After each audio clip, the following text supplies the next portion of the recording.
Bueno, buenas tardes para todos. Primero que nada, muchas gracias por la invitación. Bueno, vamos a hablar de lo que es el reporte patológico en el cáncer de recto y vamos a nombrar algunas cosas nuevas del cáncer de colon con enfoque especial en la evaluación macroscópica y en la estadificación.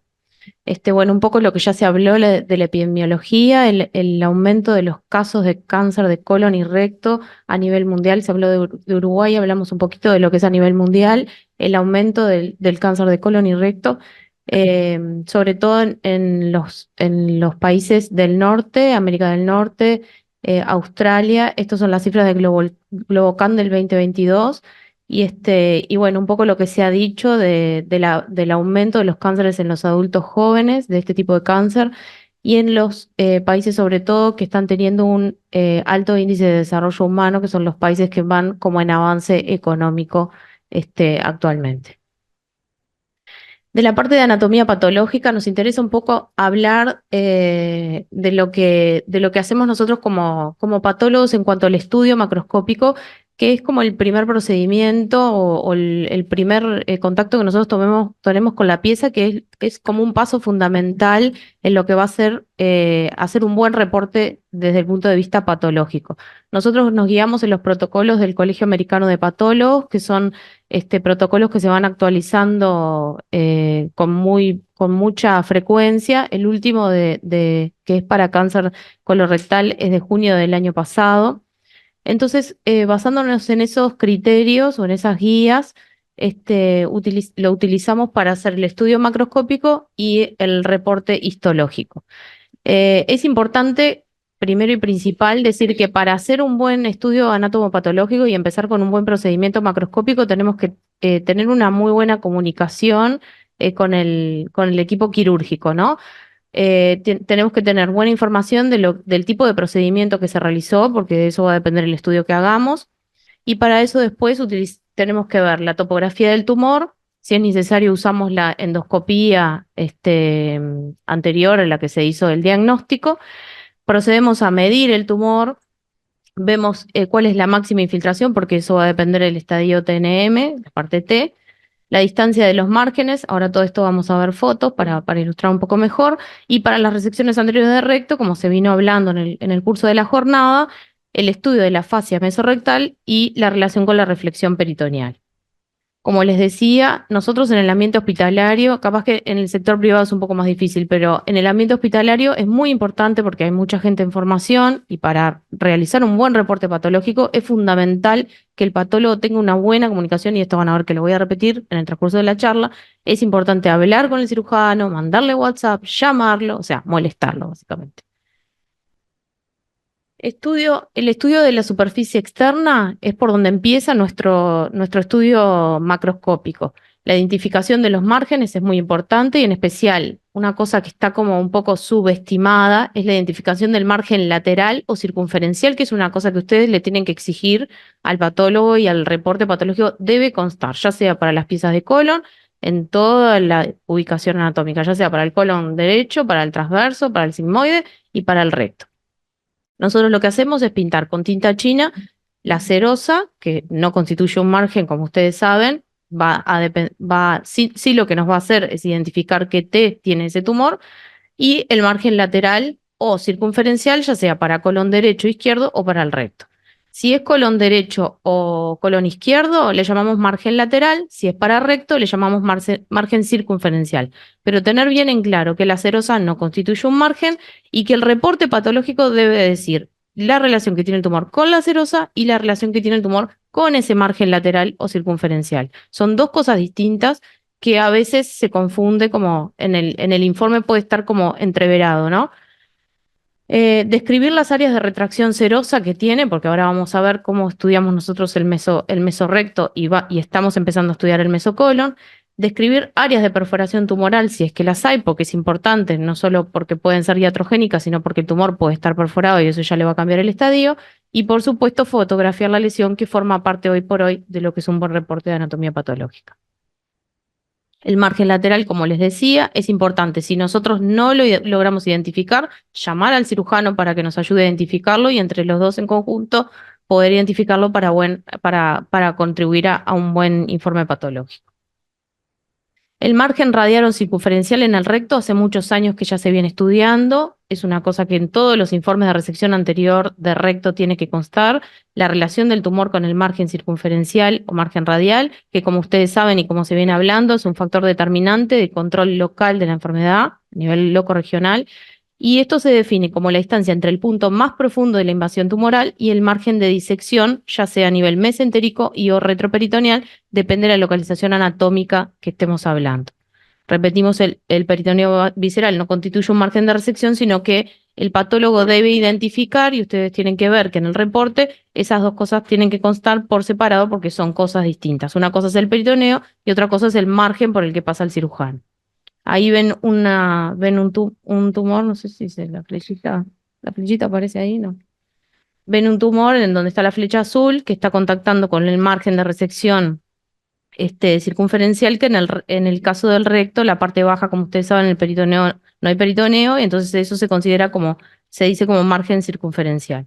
En el recto nosotros en general, después de abrirlo en forma longitudinal, lo cortamos en forma seriada y ahí vamos a poder identificar la infiltración, o sea, cuál es la máxima infiltración, qué capas del órgano está infiltrando, qué relación tiene con el peritoneo, qué relación tiene con el margen circunferencial, si hay algún nódulo o un depósito tumoral, como decía Viviana, en el espesor del mesorrecto o en el espesor de la pared, y ahí vamos a poder identificar todas las estructuras, además de ver la extensión que tiene el tumor. Acá tienen como nosotros pintamos, como les decía hoy, de dos colores, una resección anterior de recto, la parte negra a la derecha es la parte del margen circunferencial o ese, como se describe ese cono a base inferior, que es como tiene que ser el aspecto de la fascia y el mesorrecto. En azul tienen la serosa pintada de un color y en verde la parte anterior, que en general lo podemos pintar o de negro o de verde. Tienen que haber dos colores o a veces tres, pero bien identificado diferente lo que es la serosa del margen por el que pasa el cirujano. Acá tienen lo mismo, pero del protocolo del CAP, es una imagen ilustrativa de cómo se ve la cara anterior y cómo se ve la cara posterior, y eso es lo que nosotros tenemos que evaluar. ¿Qué profundidad tiene el mesorrecto? ¿Cómo está la fascia? ¿Qué relación tiene el tumor? Ya sea con la reflexión, si es recto superior, si es recto intermedio entre la reflexión peritoneal o si es recto bajo. Y en qué parte de la pared está la lesión. Bueno, la evaluación patológica del mesorrecto, como hace muchos años ya que se estudia y está bien protocolizado, es por parte del patólogo, tiene una alta sensibilidad en la evaluación de la calidad de la cirugía, es una parte de la auditoría de la cirugía. También sirve para monitorizar programas de entrenamiento entre cirujanos cuando están en etapa de formación. Y bueno, y es importante examinar la integridad del mesorrecto, como veníamos hablando, además de la superficie no peritonealizada que no sea en el mesorrecto, en lo posible en la pieza en fresco, para también, entre otras cosas, determinar la distancia del tumor o de otras estructuras, como vamos a ver más adelante. Bueno, esto es lo que venimos hablando, que ya se habló durante la jornada. Cómo nosotros evaluamos ese mesorrecto ya viene siendo hace muchos años protocolizado. La fase mesorrectal puede estar de manera completa, de manera incompleta, perdón, parcialmente completa o de manera incompleta, como vamos a ver rápidamente algunos ejemplos. La fascia cuando está completa vendría a ser el plano mesorrectal para ustedes. Ahí vamos a tener un mesorrecto voluminoso, intacto, con una superficie lisa, con irregularidades menores en la superficie o sin irregularidades, cuyos defectos no sobrepasan los 5 milímetros de profundidad y sin efecto de cono a la parte distal. Y bueno, y después de la sección transversal, como vamos a ver en otras figuras, el margen circunferencial va a estar liso.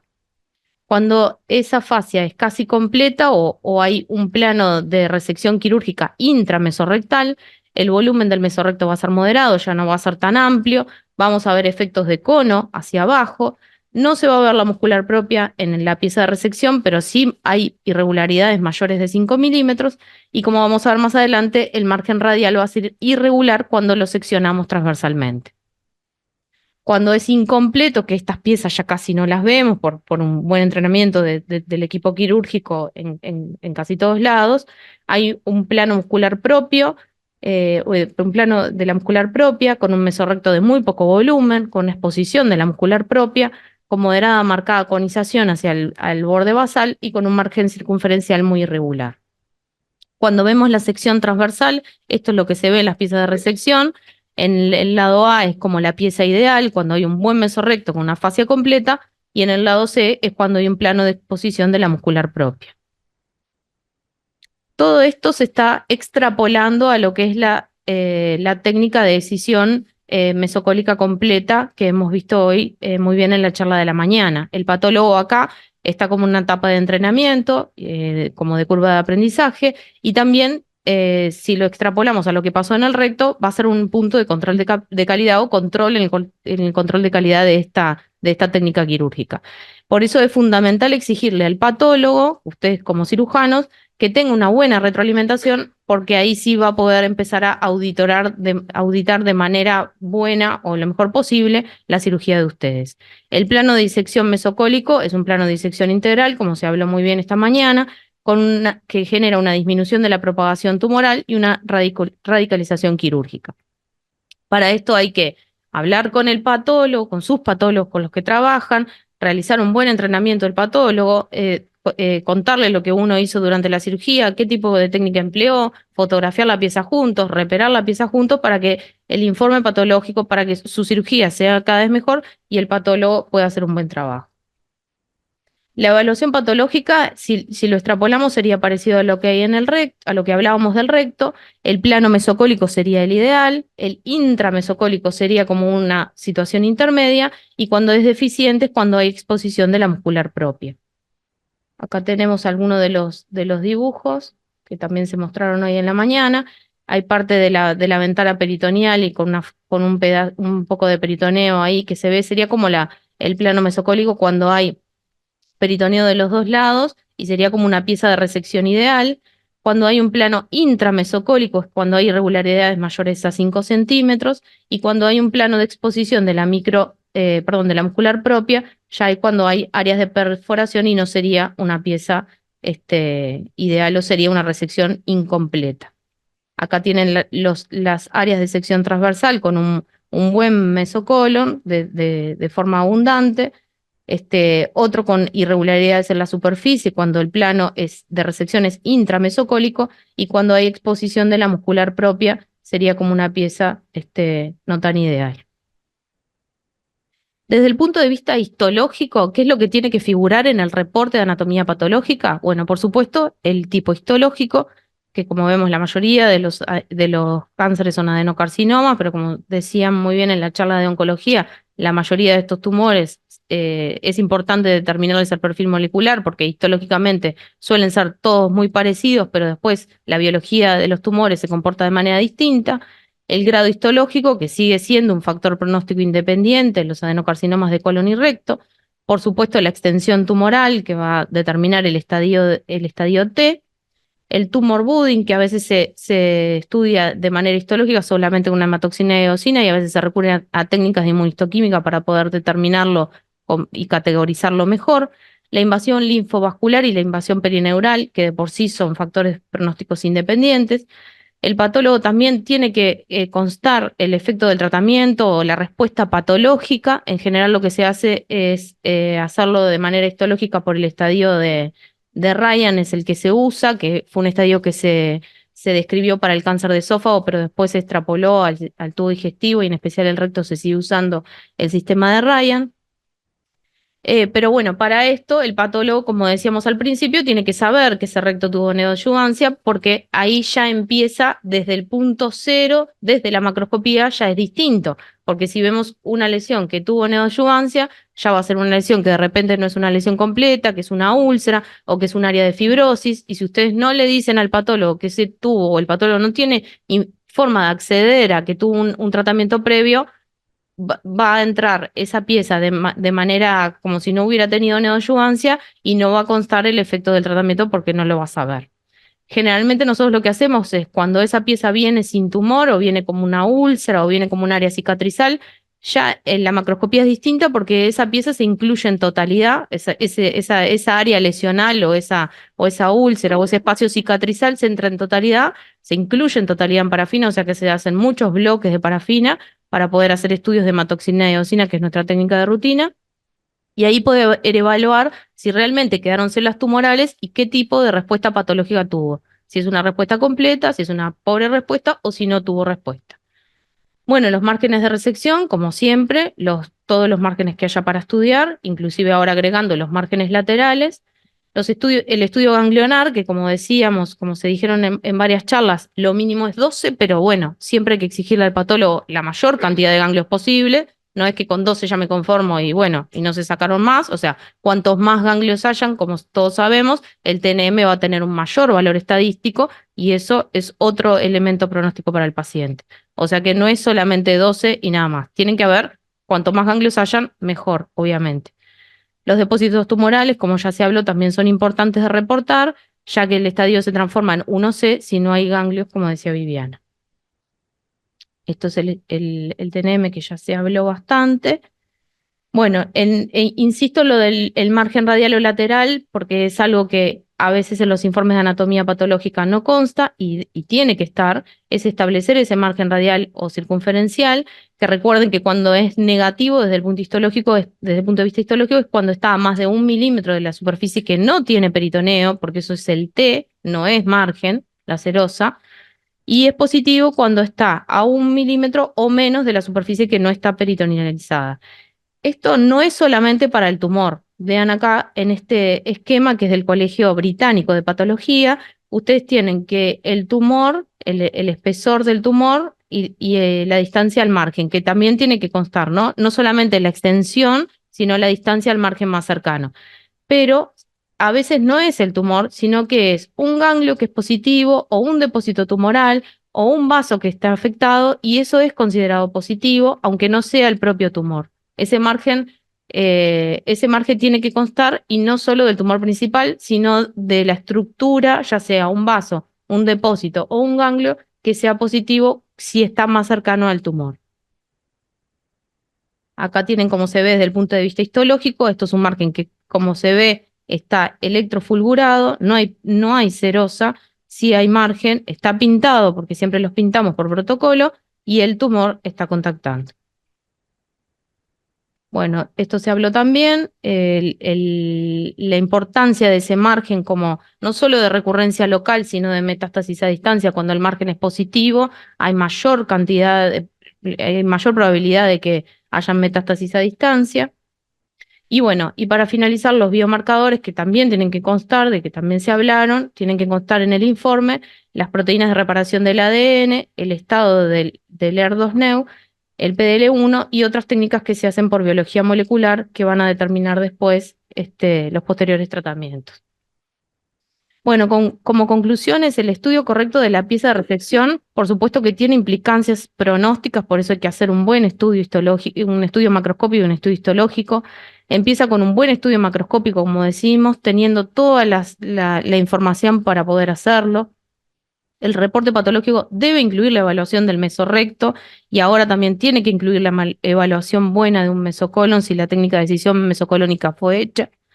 También debe incluir el margen de resección en la superficie que no tiene peritoneo, ya sea el margen lateral o circunferencial, depende del sitio anatómico en el que esté el tumor, porque estas cosas influyen, estos factores influyen ya sea en la recurrencia local, en las metástasis a distancia y por supuesto en la sobrevida del paciente. La evaluación patológica precisa tiene impacto en evaluar la calidad de la cirugía, y bueno, y la idea es, como siempre, el trabajo en conjunto, comunicándose por todas las vías que tenemos, estudiando mucho, usando protocolos, haciendo ateneos y haciendo el checklist de lo que uno hace. Nuestro equipo del Hospital Militar, al cual agradezco, como siempre, y bueno, por ahora.